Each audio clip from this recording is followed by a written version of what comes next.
Hello class, welcome back बच्चों। लो प्यारे बच्चों, स्टार्ट कर रहे हैं नया लेक्चर। बेटा आज से हम चैप्टर वाइज स्टार्ट कर रहे हैं। आर्यन पब्लिकेशन की बुक है चैप्टर वाइज, ठीक है ना।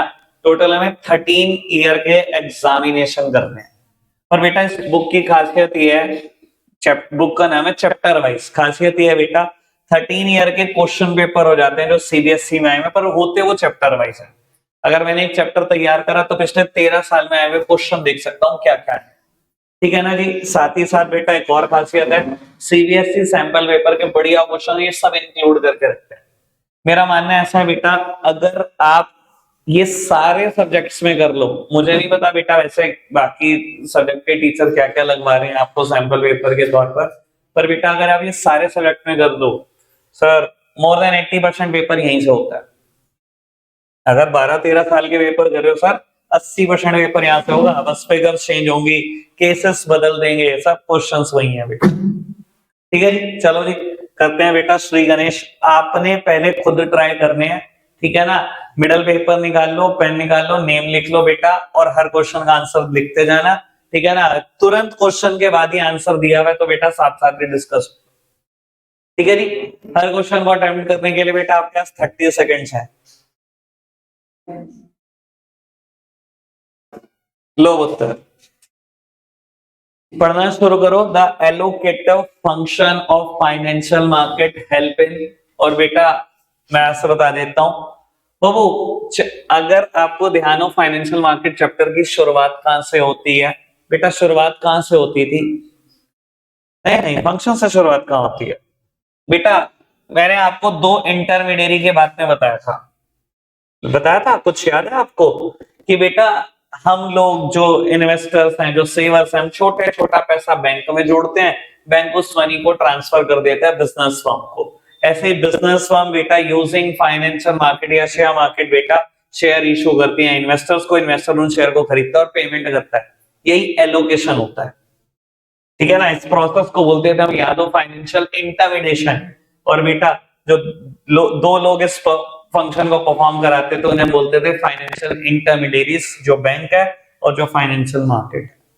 सर अब मेरा ख्याल ये जो मैंने बोला है ना बहुत हिंट है, यही एलोकेटिव फंक्शन है बेटा। कहता था allocative function of financial market help in, पढ़ लो option, bringing transparency in trading procedure, earning higher return, higher rate of return to household sector, better functioning of depository, determining the price of securities।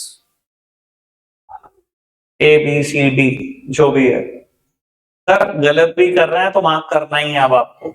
अब कर दो, कोई negative marking तो है नहीं, जो भी समझ में आता है मार्क कर दो, ठीक है जी। लेना बेटा बात ओके, कर दो आगे। चलो प्रोबेबल आंसर देख लेते हैं बेटा, क्या होना चाहिए आंसर आपके हिसाब से? बी, 100% ठीक है बेटा, बी ऑप्शन, ठीक है ना। मैं वजह भी बता देता हूं सर। एलोकेटिव फंक्शन कुछ और नहीं बेटा, mobilisation of saving and channelling them into most productive use भी तो यही है सर। मोस्ट प्रोडक्टिव यूज क्या होता है? प्रोडक्टिव यूज या पैसे से पैसा बनता है, और कोई हिंट था पैसे से पैसे बनने का? ठीक है जी, चलो जी बेटा सेकंड वन स्टार्ट कर रहे हैं। वैसे मैं बता देता हूं, ये केस स्टडी हमने डिस्कस भी की है, सेम केस स्टडी थी बेटा एपीसी की बुक में। अब बाकी आपको पता, अभी एपीसी से 5 से 6 केस रहते हैं, ठीक है ना। 25 क्वेश्चन करने के बाद मैं वहां जाऊंगा जो 5 से 6 केस रहते हैं। बेटा पढ़ना शुरू करना फटाफट से। चलो जी बेटा, आंसर क्या है पता होना चाहिए आपको। रेगुलेटरी फंक्शन, अगर बड़ा स्पेसिफिक बोलना हो तो बेटा नोट्स में इसकी हेडिंग है inspection and inquiries. Regulatory function में बेटा 6 हेडिंग। अच्छा दोनों के दोनों कितनों के ठीक हैं अभी तक? 2 के 2। चलो जी देखते हैं बेटा। और 25 में से देखो 20 से कम तो चाहिए ही नहीं, मतलब ही नहीं होता, क्योंकि इसके बाद चैप्टर रिवाइज नहीं होना भाई। मैंने जो कराना था मैंने सब करा दिया है, ठीक है ना। किसी भी मुकालते में मत रहो। आपको लगता है कोई नहीं, एक रिवीजन के बाद दूसरा आएगा, दूसरे के बाद तीसरा आएगा, सर कुछ नहीं आएगा बस इसके बाद। यहाँ टेस्ट देने बस आपने, अब 2-3 तगड़े तगड़े शब्द। चलो, और यार मैं ना बोलूंगा नहीं यार, मैं बोलता हूँ ना मुझे पता है, मैं कहीं ना कहीं हिंट दे देता हूँ, इसलिए मैं केस बोलूंगा नहीं, आप खुद पढ़ेंगे, ठीक है जी बाबू। लो पढ़ना शुरू करो बेटा। आंसर है बाबू स्टेटमेंट वन फॉल्स है, क्लियर कट। इलेक्ट्रॉनिक होल्डिंग को फिजिकल शेयर में कन्वर्ट कराना, ये कोई डीमटेरियलाइजेशन नहीं होता बेटा, ठीक है ना। डीमटेरियलाइजेशन बल्कि इसकी अपोजिट टर्म है, ठीक है ना। चलो जी, तो बाबू ये स्टेटमेंट फॉल्स है, मुझे लगता है फिर तो चाहे आपके पास ऑप्शन ही दो बचते होते, या बी या डी, चॉइस दो ही होती है अगर ये फॉल्स हो जाए तो, ठीक है ना जी। और ये ट्रू है बेटा, 100% ट्रू स्टेटमेंट है, तो आंसर इज बी। चलो जी, पढ़ना पुत्र आराम से, ठंडे दिमाग से।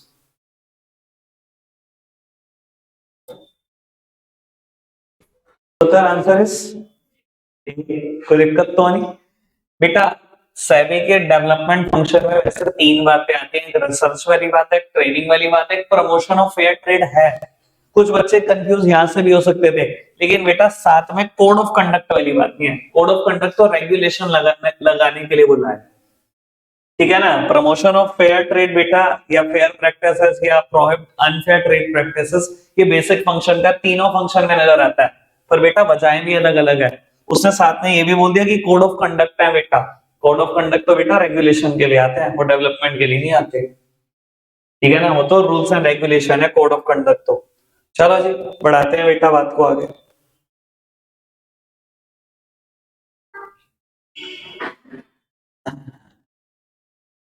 यार इसका एक बार क्वेश्चन पढ़ोगे क्या, पहले क्वेश्चन पढ़ लो, 1 मिनट,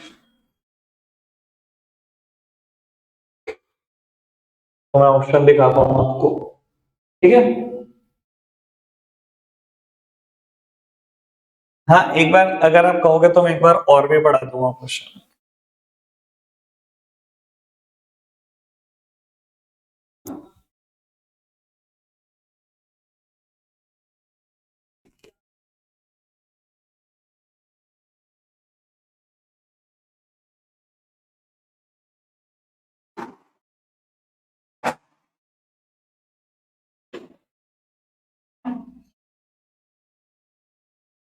चलो answer is D.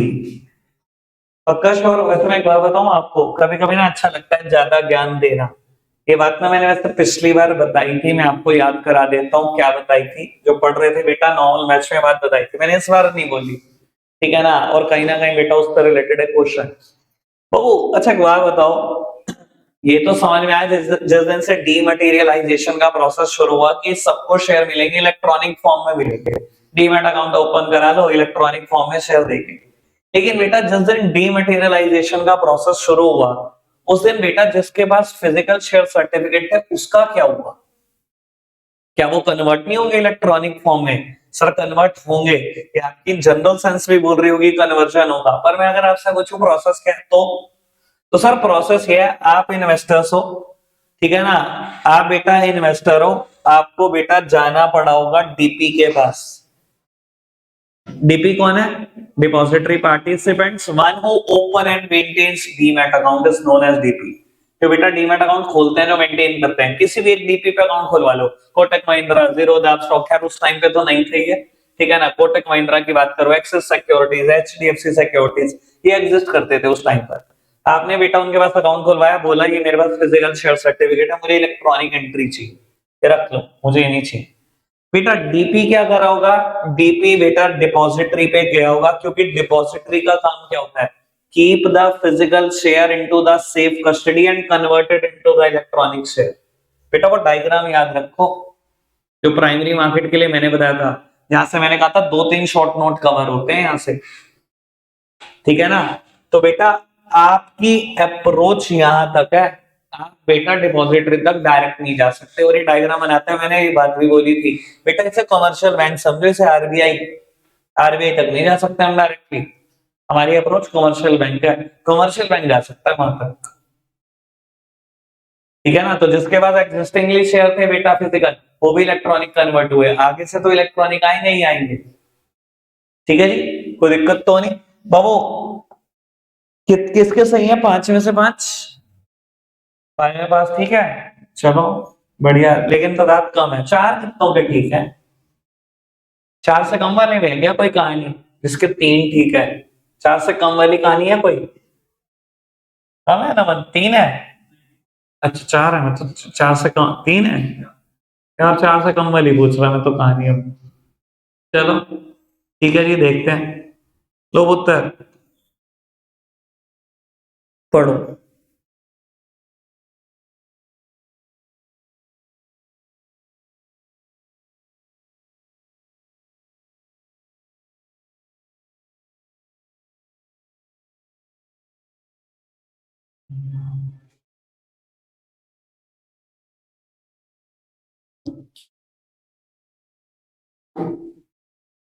Answer is B.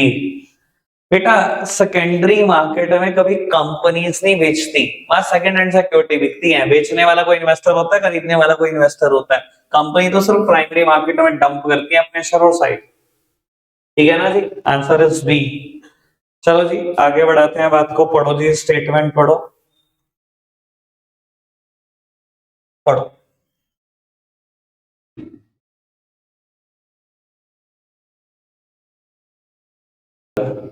Sir answer है सी, दोनों स्टेटमेंट ट्रू हैं। मैं आपको अगर याद कराने की कोशिश करूं, ये स्टेटमेंट हमने कहां पढ़ी है? मनी मार्केट और कैपिटल मार्केट का डिफरेंस होता था, इस हेडिंग का नाम होता था सेफ्टी और इसका होता था एक्सपेक्टेड रिटर्न। तो मैंने डिफरेंस सुना भी था बैच में, ऑरली जब टेस्ट दिया था। ठीक है जी, चलो जी बढ़ जाएंगे आगे।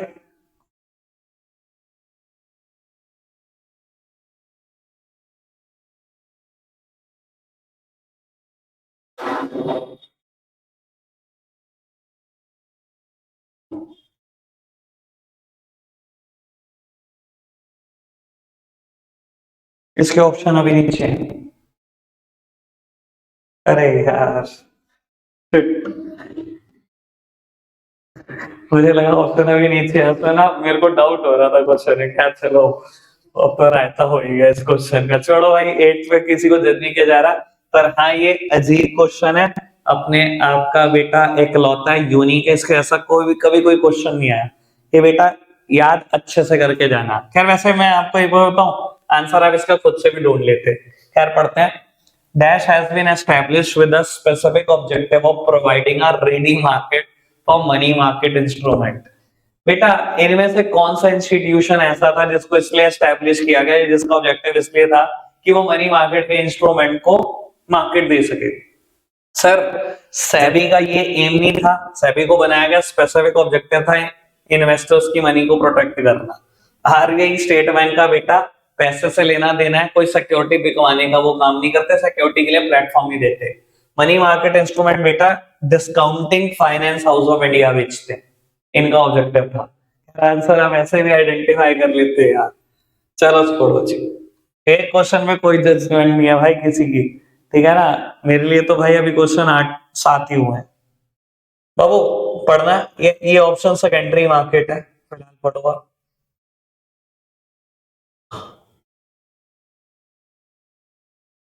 मैं पढ़ देता हूँ क्वेश्चन आपके लिए, अगर थोड़ा विजिबिलिटी इशू है तो।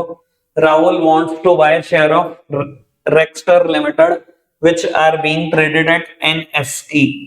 He feels that the share price will go up in the future. Which market should he approach for this purpose? तो यार मत बोलो ऐसे यार, तुम क्या कर रहे हो यार, बस लिखो चुपचाप से। Answer is secondary market. ठीक है जी, अब एनएससी में बिक रहा है शेयर, और इससे ज्यादा क्या हिंट दोगे तो? ठीक है ना जी, स्टॉक एक्सचेंज खुद ही सेकेंडरी मार्केट ही है भाई। चलो जी उत्तर पढ़ते हैं।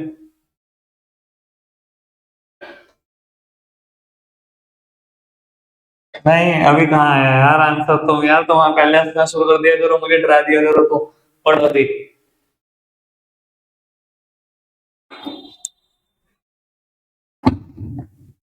कौन सी मार्केट? लिखो लिखो लिखो लिखो, पहले आंसर लिख लो सर। सर 100% केस में प्राइमरी मार्केट, तुम गधे हो गए हो। कंपनी शेयर बेचना चाह रही है, पहले पढ़ तो लो आराम से। आपने पढ़ा कंपनी के बारे में सब कुछ है, कंपनी एक्सपेंड कर रही है। It plan to expand its operation and decided to raise fund by directly issuing its security to the investor. Company बेचने वाली, इन्वेस्टर खरीदा। कंपनी डायरेक्टली बेच रही है इन्वेस्टर को। सर सेकेंडरी मार्केट हो सकती है? नहीं हो सकती। आधे जो मनी मार्केट बोल रहे थे गधे हो गए हो भाई। कौन सा इंस्ट्रूमेंट तुमने ऐसा पढ़ा जहां कंपनी इन्वेस्टर को बेचती है? मुझे एक का नाम बताओ पांचों में से। पांच मनी मार्केट के इंस्ट्रूमेंट है, एक इंस्ट्रूमेंट का नाम बताओ जहां कंपनी बेचती है इन्वेस्टर को। है ही नहीं, पागल हो गया बिल्कुल। मनी मार्केट, ठीक है ना जी। Answer is primary market. किस किसने गलत किया है ये बताता हूँ। अरे हाँ, इतनी तेज तेज बात दे रहे थे मनी मार्केट की, हौसले बुलंद थे तुम्हारे। गलत है भाई। चलो लॉजिक समझ में आया? भाई जो यहाँ करोगे ना वही वहां करोगे, तो यहाँ ठीक कर लो। Answer is safety. अभी बता दिया था मैंने, यहाँ क्वेश्चन आ गया इसकी तो।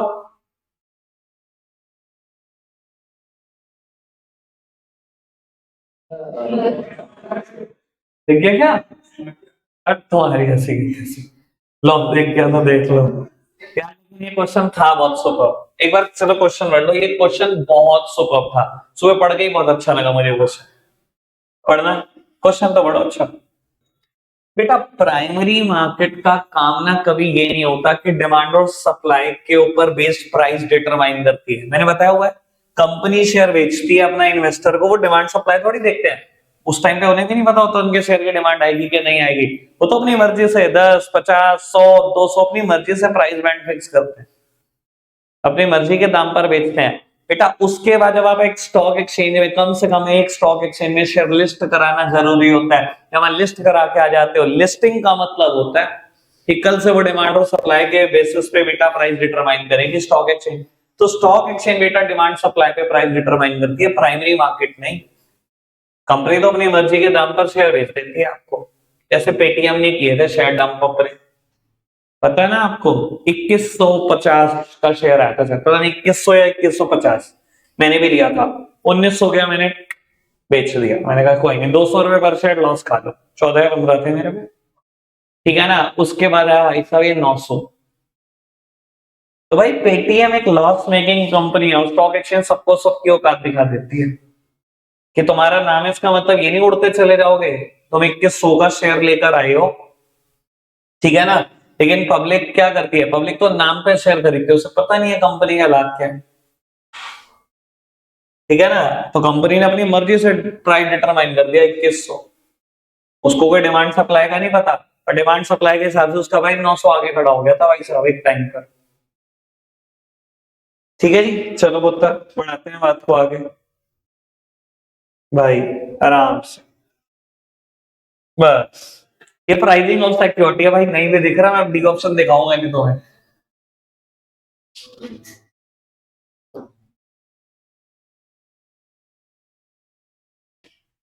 बाबू इनमें से कौन सा फंक्शन सेबी का नहीं है? डी। सेबी का काम बेटा सिक्योरिटी का दाम फिक्स करना है, ठीक है ना। वो तो डिमांड और सप्लाई करेंगे, वो सेबी क्या करेगा उसमें। ठीक है जी, चलो बढ़ाते हैं बात को आगे।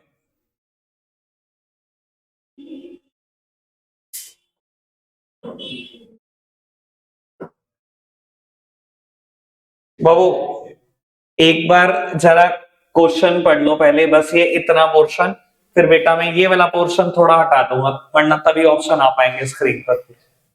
ऑप्शन मैच ही करना है और कुछ नहीं करना। कई बार ये होता है ना करेक्ट पेयर है, कई बार होता है मैच है, तो मैंने कहा उसकी वजह से देख लो भाई। नहीं अब थोड़ी दिखा तुम्हारी ऐसी वैसी तो हर चीज में ही।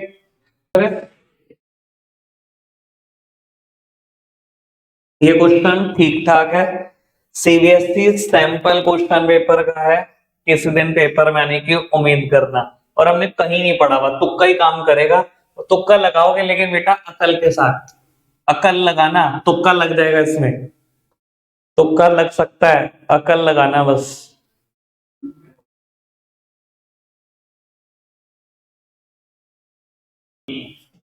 Answer is A B C D. D, B, कौन कह रहा है ए?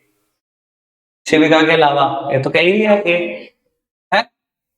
तो बी कह रही है, अच्छा थोड़ी देर पहले तो ये कह रही थी ना, एक सेकंड कब तूने मांगा था। वह नहीं कह रही है सर, मैंने बोला तुक्का बड़ा इजी ले सकता है। अच्छा किस किस को लगा सी या डी?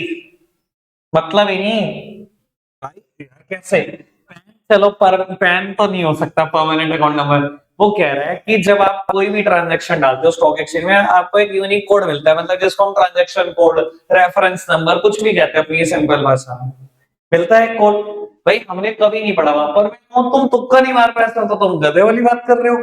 पैन तो नहीं होगा। डिपॉजिटरी पार्टिसिपेंट नंबर, ये क्या होता है भाई? आपको पता है डीपी कौन होता है? जो ओपन करते हैं डीमैट अकाउंट, ये तो भाई डिपॉजिटरी रखता होगा ना, एनएसडीएल सीडीएस से डिटेल रखता होगा कि कितने डिपॉजिटरी पार्टिसिपेंट हो चुके हैं, कि तू डीपी नंबर 1 है तो डीपी नंबर 2 है, ये तो वो रखता होगा ना डिटेल, जब डिपॉजिटरी पार्टिसिपेंट बनाता होगा। जैसे आरबीआई कमर्शियल बैंक बनाता होगा, जितनी ब्रांचेस खोलता होगा, तो आरबीआई रखे ना डिटेल। डिपॉजिटरी पार्टिसिपेंट की डिटेल ये होती है, ये तो नहीं हो सकती। सर क्लाइंट कोड नंबर, यार ये तो अगर आप तुम सोच नहीं पा रहे तो मैं क्या बताऊं। सर एक ब्रोकर जितने क्लाइंट बनाता जाता है, ये तो वो है क्लाइंट कोड नंबर। मेरे पास एक स्टूडेंट का आया, रजिस्ट्रेशन हुआ, मैंने लिख दिया स्टूडेंट नंबर 1 है, 2 है, 3 है। वैसे ही बेटा ब्रोकर लिखता है, मेरा एक क्लाइंट है, ये दूसरा क्लाइंट है, ये तीसरा है, 400 हो गए, 500 हो गए, तो वो है। सिंपल सा आंसर था, यूनिक ऑर्डर कोड। पता नहीं यार, वाक्य में नकल के लिए बहुत अकल चाहिए। पहले बताओ किस तरह से ठीक क्या है बस। यार थोड़ा तुक्का तो मारो यार, चल जाते हैं तुक्के कभी कभी। और ऐसा कभी नहीं होगा भाई 100% पेपर करवाएगा, 500 में से 500 का नहीं आएगा, कोई तो फंसेगा इधर उधर से। हाँ, ये बड़ा प्यारा क्वेश्चन है। इस ऐसे क्वेश्चन के चक्कर में कंफ्यूज हो, नीचे है इसके ऑप्शन। हाँ, इसके चक्कर में मैंने तुम्हें क्वेश्चन दिखा दिया इतना खतरनाक। चलो, आंसर इज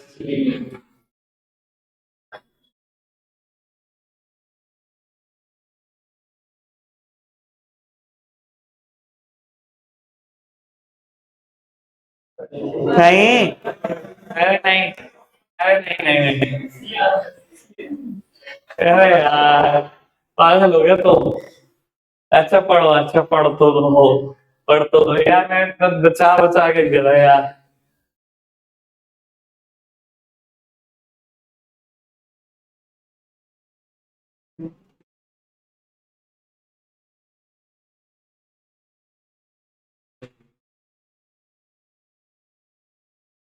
मैंने बोला कर दे केस स्टडी, शुरू रह गई थी बेटा।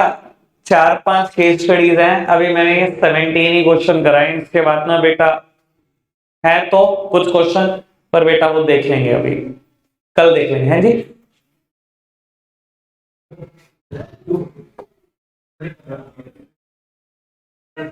अरे यार तुम कैसे से हो यार, बागले तुमने नंबरिंग ज्यादा कर दी थी तो क्या, बोर्ड में भी कह देना सीबीएसई को। चलो अच्छा, चलो तुम आज यही कर लो, तुम 20 तक कर लो, तुम कल के कर लेना केस लो। लो उत्तर, करो जी स्टार्ट। आंसर इज बाबू, इनसाइडर ट्रेडिंग की कहानी है, अगर आपको समझ में आई है तो कहानी घुमाई हुई है, बस कहानी पूरी इनसाइडर ट्रेडिंग की है। मैंने डिस्कस किया था बैच में क्या होती है इनसाइडर ट्रेडिंग। ठीक है जी, चलो जी। अब यार वेरी शॉर्ट क्वेश्चन तो नहीं कर रहा मैं भी डिस्कस ना, 18 ही थे एमसीक्यूज, इतना ही रख लो आज के लिए। आज के लिए इतना ही रखते हैं प्यारे बच्चों, बाय बाय।